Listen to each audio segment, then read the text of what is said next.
کبھی آپ اندھیرے میں نکلتے ہوں گے جب کبھی آپ اندھیرے میں نکلتے ہوں گے شب تاریک میں خورشید بھی چمکتا ہوگا. مجھ کو معلوم ہے طیبہ سے جدائی کا اثر، مجھ کو معلوم ہے طیبہ سے جدائی کا اثر کہ شام کو شمس بھی روتے ہوئے ڈھلتا ہوگا. محترم حضرات، ربیع الاول کا مہینہ جاری و ساری ہے. ہم آپ کو یاد دلا دیں کہ حضرت محمد مصطفیٰ صلی اللہ علیہ وسلم واقعہ فیل کے 50 یا 55 یا 52 روز کے بعد بتاریخ 8، 9 یا 12 ربیع الاول بروز پیر مطابق 20 اپریل سن عیسوی 571 مکہ معظمہ میں صبح سویرے خواجہ ابو طالب کے مکان میں پیدا ہوئے. تقریباً تمام تاریخ و سیرت نویسیوں کا اس بات پر اتفاق ہے کہ آپ صلی اللہ علیہ وسلم کے ظہور کا سال عام الفیل ہے اور مہینہ ربیع الاول ہے اور دین پیر ہے اور وقت صبح صادق ہے. لیکن اصل اختلاف ولادت کی تاریخ میں ہے. مشہور مگر کمزور قول 12 ربیع الاول ہے اور اکثر محدثین اور علماء کرام کے نزدیک راجح اور مختار قول 8 ربیع الاول ہے، لیکن صحیح اور مستند قول 9 ربیع الاول ہے.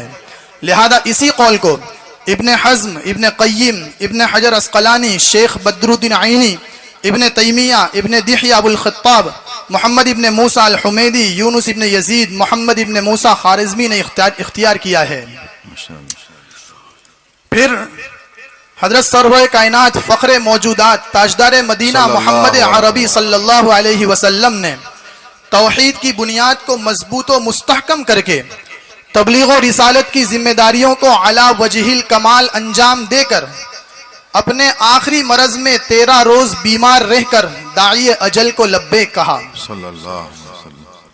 یہ روح فرسا واقعہ جس نے دنیا کو نبوت و رسالت کے فیوز و برکات اور وحی ربانی کے انوار و تجلیات سے محروم کر دیا، بروز دوشنبہ دوپہر کے وقت 12 ربیع الاول کو پیش آیا. اس میں تو کسی کا اختلاف نہیں کہ آپ کی وفات ماہ ربیع الاول میں بروز دوشنبہ کو ہوئی.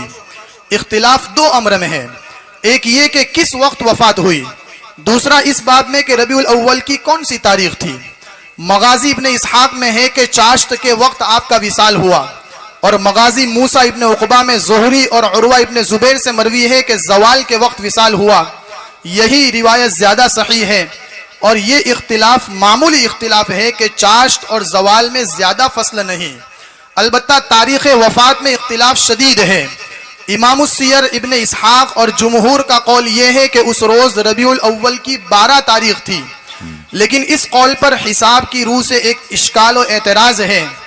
اور ابن عقبہ، لیث اور خارزمی کہتے ہیں کہ ربیع الاول کی پہلی تاریخ تھی، اور ابو مخنف اور کلبی وغیرہ کہتے ہیں کہ دوسری تاریخ تھی. ماشاءاللہ، بہت شکریہ مفتی صاحب، آپ نے بہت علمی گفتگو فرمائی، بہت پرمغز پرمواد اور تحقیقی بحث پیش فرمائی. آپ نے بہت شکریہ، جزاکم اللہ. زلف سرکار سے جب چہرہ نکلتا ہوگا، زلف سرکار سے جب چہرہ نکلتا ہوگا، پھر بھلا کیسے کوئی چاند کو تکتا ہوگا.